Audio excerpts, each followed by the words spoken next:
10:21. That's right, 10:21.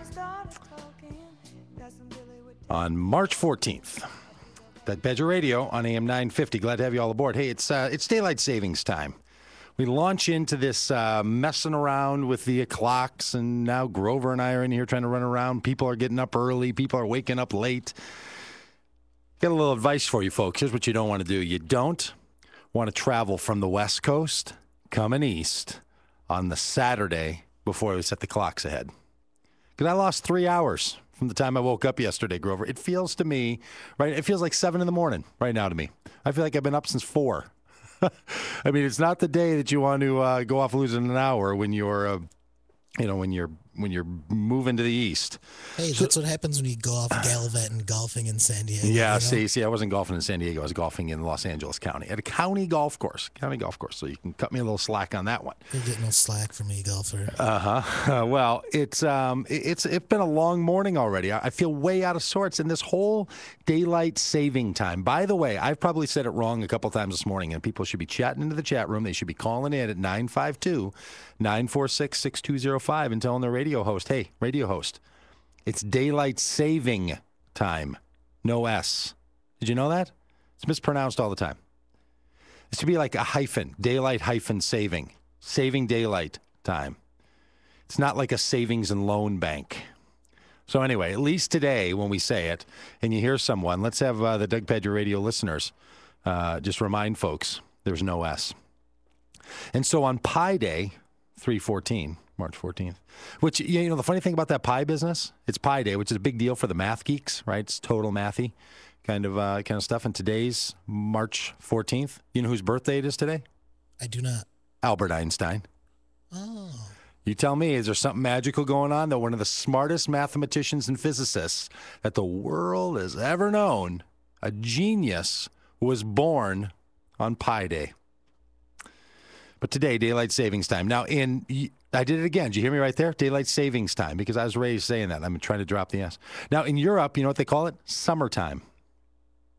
Summertime. Makes it a lot easier. It sure does. Because I never know when I'm when I'm trying to save daylight. This is what I don't get. I can't believe we didn't think of that first. The days get longer during the summer. So there's more daylight, and this is what I don't understand. Why do we feel the need to save daylight when it's getting brighter longer? I truly don't get this whole daylight saving thing. So I don't know what we're saving. People complain when it gets dark earlier in the wintertime. Yeah, so there's just another thing to complain about. Yeah, Ben Franklin was just like, hey, let's just come up with a way for people to have more stuff to piss and moan about. Well, you know where they don't observe daylight saving time? In all the places that sound warm because they're close to the equator. So for the United States, Hawaii, American Samoa, Guam, Puerto Rico, the Virgin Isles, the Commonwealth of North Mariana Island, and Arizona. That's funny. Arizona just says, you know what? We're having nothing to do with this saving of daylight business. They're one of Hawaii and Arizona. They're it. They're the last ones. Even in 2005, Indiana went back to having everybody join in together and participate in saving daylight. So a little history. That have to do with the trains in Arizona, though? Wasn't that a big deal? Because there's a lot of mining towns there. I don't know if it has to do with the trains or not. I think that it has to do with the people there are more people in Arizona who are convinced that this whole daylight saving business, that maybe in the 1800s and maybe even in the early 1900s when it was sort of put into the United States more officially, that it might have saved electricity and might have saved power. But now that numbers of people will run air conditioners in warm climate here in the United States, and because it's bright later in the day, causes people to run air conditioners more coolly later in the day. It's actually chewing up more energy, not less. So the whole notion that daylight saving was supposed to save energy, which was the reason. This is why Ben Franklin and the others in France came up with it, because it was burning too much oil. And they said, you know what, if we can move the hour later in the day when it's light out, then people won't have to have their lights on in their house, right? Because at 8 o'clock at night, it will be dark like it's 9 o'clock at night instead of, So that was the whole rationale for it at one point. It was sort of for savings. I thought it had to do with traveling on the train. I thought that travel industry created that so they could keep schedules. not for saving things. You And are you know so what? cynical. You are so dark in your heart. If it gets dark earlier, it's still going to be the same temperature outside, so people are still going to run the air conditioner. Yeah, but they're not up. They're in bed. That would be the idea, right? You're like Saeed. You just get darkness in your heart. Okay, so here's an interesting story about this that I was stumbling around and found this on the internet. In 1966, the federal government said, okay, all states, if you're going to do the daylight saving time, you're going to all do it the same day. Because previous to that, states got to decide when they were going to have daylight saving time.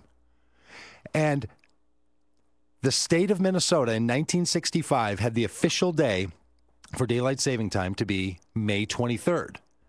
But the rest of the country had coalesced around a different date for daylight saving time, May 9th. Now, we're doing it in March, so I don't know what happened to push this thing so early. But back then, back before I was born, in 65, it was May 23rd is the official date, May 9th for the rest of the country. So the city of St. Paul said, we want to have our daylight saving time adjust with the rest of the country. So we'll do it on May 9th. And the city of Minneapolis, the mayor said, nope, we're staying with official law in Minnesota, the 23rd. So for 14 days in 1965, Minneapolis and St. Paul were on different times, an hour apart. St. Paul in 1965, for 14 days, was actually ahead of Minneapolis in something. Time. They were ahead in time. All kinds of controversy about this. So daylight saving time, good luck, folks, with all this. Everyone's just going to be all out of sorts. Little kids, you know what little kids don't know? Little kids don't know you set the clocks ahead. They're up anyway. They're just doing what they're doing. It's a train wreck. Maybe it is about the trains. Hey, I want to let the listeners here know that I'm going to start a new feature here on the program, and I want to invite you to consider this. I'm going to ask people to submit 3-minute audio editorials. You record a little 3-minute bit, and I'm going to give you your own slot here on Doug Pagitt Radio to broadcast your thoughts. This is your time. This is your soapbox. I'm going to call it this little soapbox minute, and you get 3 of them. I'll even give you all the way up to 239 seconds. So I'll give you almost to 4 minutes, 1 second short. No longer than 4 minutes, but 3 minutes long, and you can use all of the 3-minute period. Come up with an editorial, something that you think is important, something that you think matters, something that you want to have on. Maybe you don't have 2 hours worth of radio material, but you got 3 minutes in you. I know it.